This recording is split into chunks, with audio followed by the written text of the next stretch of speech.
Yeah, man. So today we gonna switch it up, do something that we always was meaning to do, bring y'all some new and different content to the page. So what I want to talk about is what's been going on around Philly, involving your boy Quilly from Philly. All right, so basically, if y'all ain't familiar with Quilly previously known as Quilly Mills, Philly artist, definitely had a lot of influence on the city. You know, been going back since the DVD days, headshot days, and things like that. Was well known for him and Joey Jihad. They was real cool. Had a nice solid relationship until things went left. But yeah. So we gonna talk about Quilly and Meek and their beef and the history of Quilly and Meek's beef, man. We're gonna take them back. Yeah. So like I was saying, man, we're gonna pick it up back in where we left off, man. Talking about the beef between Meek and Quilly Mills, man. This thing go back like 10, 15 years and shit. But see, what a lot of people don't know, like Meek and Quilly actually used to be cool. You know what I'm saying? Like these guys, back in the day when everything, tore off of the streets, and this was like after tore off of the streets, before Headshot really got their wave and all that. All these guys was cool. All these guys was on the same DVDs and the same ciphers and shit like that. Then see, Quilly, we really know Quilly from coming from, before he was fucking with Head, he had a little situation with Cheat Raw, you know what I'm saying? A couple other guys, but I feel like when Quilly really hit the brim with the city was when him and Addy, all on the Headshot 2 DVD, when it was all out there, D Jones and all that, when Quilly was rapping Go Getters, you feel me? That was Hattie Camp and shit like that. Now, like I was saying, these guys used to be cool. Like, these guys got songs together, things like that. Now, we all know how it is in Philly. Rappers, especially when we're dealing with rappers and just men as their egos and shit like that. So, it's only soon to happen that it only plays out that, that wouldn't have lasted too long. So, as far as the beef,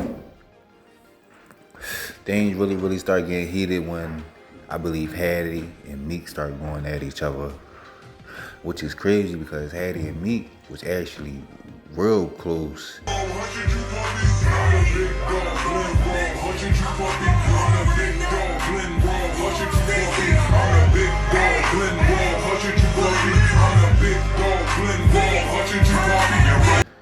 As far as way closer than, cool. I wouldn't say Quilly and Meek was cool. They knew each other, and Quill hot. So when a nigga hot, you gonna respect him even if you don't really fuck with him.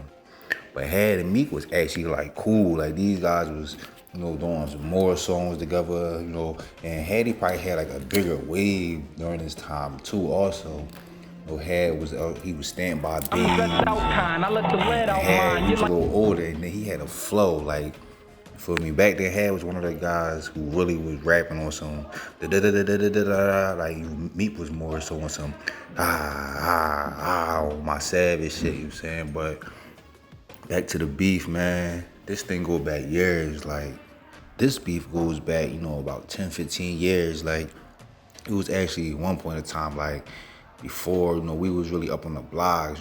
Quilly and Had, they was doing blogs. I'm talking about like half an hour blogs as far as just going back and forth with me, grinding him up, picking out the smallest details. Like, and you would go blind, Meek like braids, rigor mortis, running around, your t-shirts down the hair. How could you? No, listen, how could you? You the dirtiest nigga who ever got signed in Philadelphia. And as whatever they felt like, they go straight and just talk about it in the blog. So like, man, these guys, it was multiple occasions, multiple times, multiple blogs where they just grinded Meek up. I'm talking about, I remember one where, this was when Abercrombie and Fitch was heavy. Nike boots. I just came to come to the studio. These just shit I got on Abercrombie and Fitch jeans, but don't get it fucked up like it. Talking about I spend this amount of money on my jeans and Meek you dirty. So, like Hattie and Quilly, they was more like kind of like on the flashy side of things, you feel me? My bracelet. Oh, I put the bucket on my bracelet, but you know my bucket costs about a tray. My short, it got the whole. My shirt's got the horseshoes on it. The shorts, like they True Religion without the horseshoe. You see the thick stitching, you know what that mean? Like you know, they used to talk heavy money, paper shit. You know what I'm saying? Quill was definitely like heavy on the, you know, talking his shit. You know, his rapper tip. You feel me? Just talking that I get money shit. I'm flyer than you dirty, you dingy, dirty breed type of shit, you feel me? Now, see, Meek, I feel like Meek carried it. See, what Meek did is, he knew the reality, you feel me? He knew, like, all right, I'm fucked up right now, you feel me? He used to always embrace it, and that's what I think the people really liked about me, as far as him just embracing, you know, being from the slums, the nappy braids. I'm fucked up. I remember one freestyle, he was like, yeah, I'm fucked up, sweaty, I wanna be sweaty. I wanna be sweaty, yeah, I mean? You see me, I'm in the hood, nigga, hair fucked up, whatever, I ain't signed, I ain't got shine all the let time. them guys talk his shit. He always talked his shit back, but he'll talk his shit in a way where he'll drop a song, and then he'll level up, or he'll do a feature with you know, like he'll do the shit with Cassidy or somebody, where as though it's like, y'all can talk all this shit, but I'm making better moves for real. You feel me? Because like I feel like Hattie and Quilly, like they like, especially Quilly, heavy shit talking. Not saying like, you know what I'm saying, but I feel like Quilly, if you get into a shit talking contest, as far as just talking that shit, you know, Quilly can talk that shit just because that's just his personality. But Meek, he always embraced the streets, the grittiness, you feel me? So while these guys was, you know, laughing at him for being dirty and dingy and shit, Meek kind of used that to his advantage and embraced it. And then a lot of the streets, because this is what I think about it, it's probably more broke people than it is niggas with money in the streets for real, you know what I'm saying? Just coming from where we come from. So yeah, so moving on. The beef really got intense, I feel like, around New Wave 2 and Meek Hottest in the City. That's when, I believe, when Meek started fucking with T.I. a little bit. Yeah. So what you like about Philly, T.I.? What you like about Philly? I mean, man, I got a lot of love for Philly, man. You know? I mean, all the lovely ladies in Philly, they got some of the best food. And people just keep it real in Philly. Okay. So you also like Philly music because you're just not a Philly artist. Yeah. It's my pleasure to announce to you that I just signed the newest member of Grand Hustle, representing North Philly and South Philly, MeekMill. You feel me? And you that was a real important moment as far as Meek's career and Philly history, because when we seen T.I. come out and then he brought Meek out, it was like, oh shit, that was like, yo, like, he ain't just a bad rapper, you feel me? He got official artists in the game, stamping him celebrity. So before that MMG deal, that T.I. cosign definitely he did wonders for Meek as far as, you know, putting him a notch above. So Hottest in the City dropped, New Wave 2 dropped. Now I ain't gonna hold you, around this, like, Meek and Quilly was like neck and neck. Like with New Wave 2, I think it was like Flammers 2 or some shit. Like they was like, you had motherfuckers saying Quilly the hottest in the city, you had people saying Meek was the hottest in the city. And what Quilly was doing, Quilly was taking Meek beats and he was rapping over on them, just bombing and shit like that. So it's kind of like that. You take a nigga beat, and it's like, nigga, I'm taking your own beat, and I'm fucking your beat up more than you. You feel me? Which is one's own perspective, whoever feel like that. But around this time, like, the city was on fire. Quilly and Meek was like neck and neck. Then I believe Mr. Philadelphia dropped, and Meek, that was like a level, that was like a switch up for Meek, you feel me? The first time he cut his hair, you feel me? It's a new look, everybody, you feel me? So, but backing it up a little bit before we even get to that, getting back towards the beef. Quilly, MeekMill, beef, man.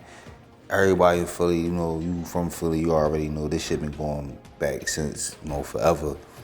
And it just seemed like over the last couple years, you know, of course we seen Meek, you know, he prospered and his career went to new levels and levels that, you know, some of the people in the city might never thought. And, you know, Quilly had a nice little run, you feel me? Like, he definitely kept, Quilly definitely one of the most consistent artists in the city, and on top of that, like, hot. It ain't like he be dropping bullshit. Like, Quilly should be hot for real, for real. Quilly not, like, no whack artist. The thing about Quilly is, like, Quilly just like weird for real. Quilly just like a weirdo, you feel me? Not trying to, you know, like talk shit about him, man, cause I ain't really biased with the shit. I fuck with Quilly music and shit. Quilly hot, he be talking that shit.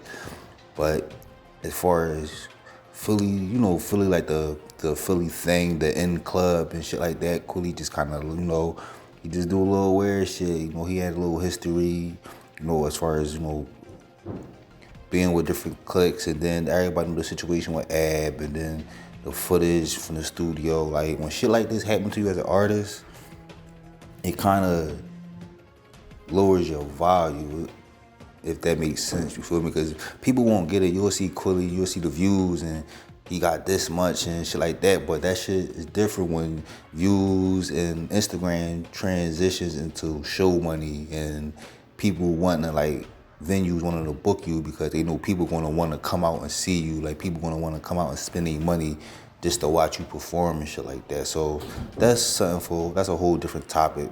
I'll probably create like a separate video for that.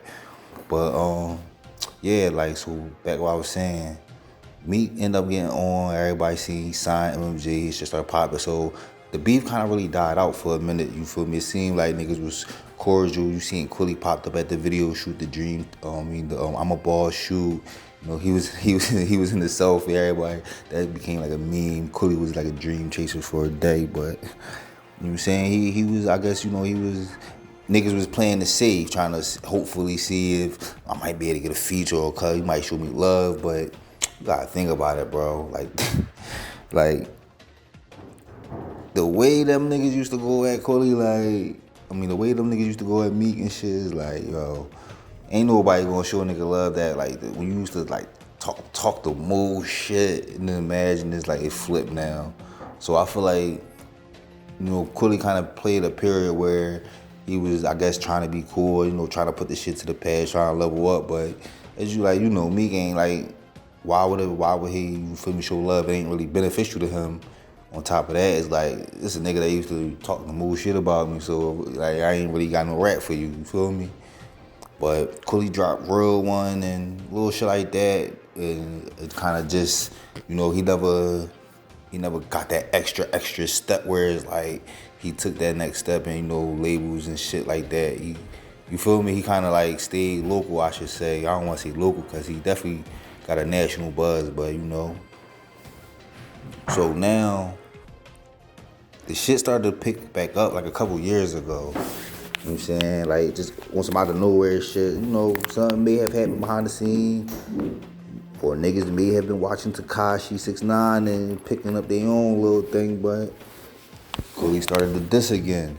You feel me? Little Instagram shit going on Twitter, bringing up on T.F. Bay, you know, other guys in the city, and speaking about him down South Philly. Wrong with these niggas, nigga? From my city, from South Philly, back down uptown. I'm gonna keep it a bean. I never saw MeekMill on like Hain Street, but he down the P. Who? He definitely saw me down the P. T.F. Baker vouch for it. You know what? I was definitely down the P. But it was a song, I'm down South Philly, but I was at the joint. Like, Quilly was in South Philly, no lie, but who wasn't like on like Tasker Street or no shit like that. Southside, you already know what it is. Quilly in the building, nigga, you already know. Shout out T.F. Bay, shout out my nigga Hoops, man. Like that, like, it was a fucking community event at the playground at Choose. Everybody, you from the pit, you know what's up with Choose. You know what I'm saying? So he was there, you know, Teeth was there. It was a South Philly event, so it wasn't like he had him in the hood and shit like that. But, you know, they ran with it in situations and shit. But, yeah, Quilly started throwing shots again, just coming at Meek on some out of nowhere shit, yada, yada. You know what I'm saying? So a couple of G and Chase respond. G's did a on like Instagram, let him know, Melly. I'm saying Meek, you know, he threw his shots on Twitter and this little shit like that, but he ain't paying Quilly no mind, cause like dog, it ain't beneficial. I know what you're looking for. You ain't getting it, you feel me? You gotta find your own way. But yeah, you feel me? Quilly just going on his rant. So then, like probably a week or two ago, the shit picked up again. He was just, he was just saying some shit about him and Tekashi, and then him and OT the Real got into it. So you feel me? Like Quilly, like he talked shit, you know, like that's what he do, for real. So somehow him and OT the Real got into it, and then, you know, OT, he a spitter. You know OT, a cold white boy, you feel me? You know what I'm saying? He's solid though, as far as, you feel me, but he got good relationships with people in the city. You feel, I never heard nothing about him as far as doing no nut shit or being a nut ass nigga. So, you know, as I could say, just from, you know, word around the streets, and just being as far as in Philly and just seeing shit, like he's solid. So him and Quilly get into it back and forth. OT drop a diss, a solid joint. That joint, he talking some shit. You feel me? He highlighting key points in the city that if you know, like if you who's you know, like, oh yeah, that happened. Like the studio situations and shit like that. So Quilly, you know, the streets is waiting for that response, and he dropped a track. And he threw a couple shots. I gotta finish listening to it. I ain't even listened to the whole thing, so. But he threw a couple shots at Meek, and then talking about, you went from Nicki to Milano. You feel me? And I ain't gonna hold you, like, see, if you from Philly, you know, like, bro, you talk your shit, but once you start talking about niggas, girls, and kids, like, that's like a rule. That's like a man rule. Like, you don't bring a nigga family into this shit. You feel me? Because you start reaching new levels of shit, you feel me? Some shit you can't really take that back when you start bringing up a nigga personal, you feel me? His girl, his kids and shit. So, you know what I'm saying? Quilly, like, you know, once you start talking that, you know, like, man, you just gotta be prepared for, you know, the energy that you put out, man. So we gonna see what's up, man. This just a little recap preview, Joe. I'll probably make like a part 2, get a little in depth on it. This the first joint I'm doing like this, so. You know what I'm saying? MeekMill, Quilly beef, Quilly Meek beef, you know, explain, give y'all a little history of it, man. We gonna start doing these more often, so y'all already know. Check out the page, man. Scroll through the content, man. Hood life, let's get it. Oh, man. All right, so just as we end the video, click on the gram, Quilly pop right up. He going live, talking crazy, addressing a lot of situations, you know, he talking about a lot of different things, you feel me? Mentioning a lot of different artists in the city, but after the live, he goes on Twitter and start just going crazy, mentioning, you know, Milano and a bunch of other stuff. So we definitely gonna be doing a part 2 on this Meek and Quilly situation. We want to get y'all thoughts, so drop them comments below. Let's get it.